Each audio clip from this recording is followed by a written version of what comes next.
All right, well, welcome. We're going to actually show you how to install and hook up a manual vacuum cleaner to your swimming pool.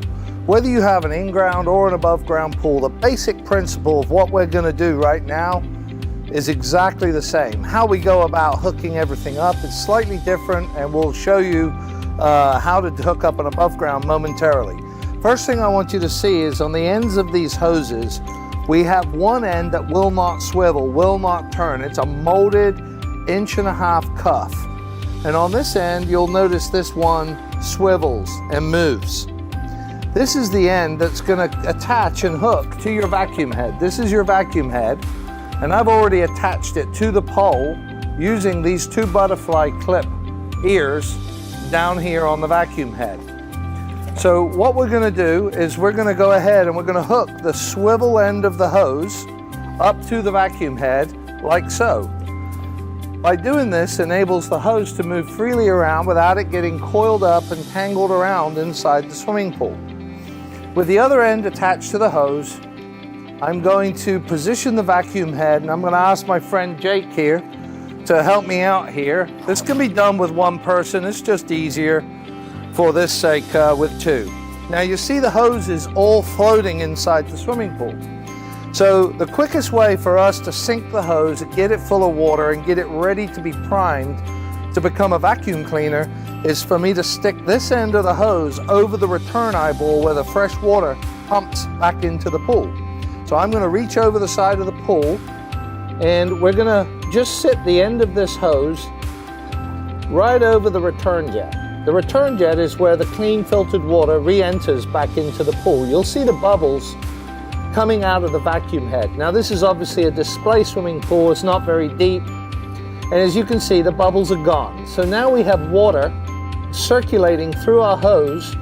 Now what we need to do is connect the hose to the skimmer, which enables us to create a vacuum. Now it's very important that I keep one end of this hose under the water at all times.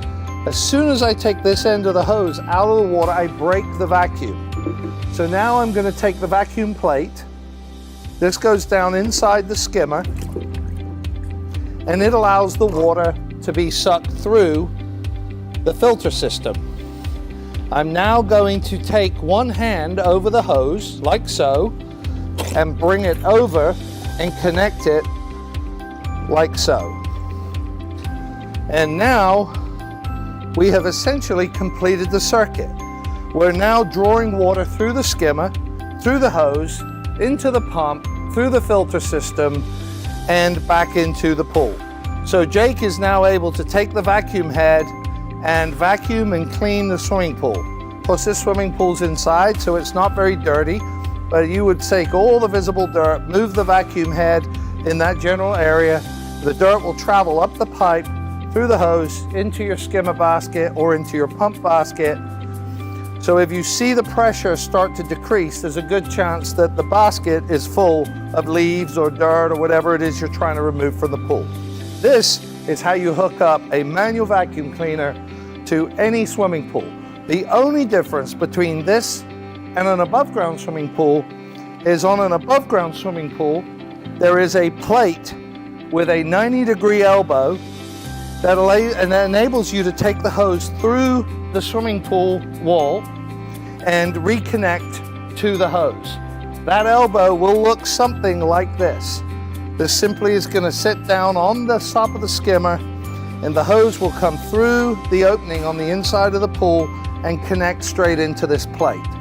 So this will hopefully help you successfully set up your vacuum to clean your swimming pool for both an in-ground or an above-ground pool.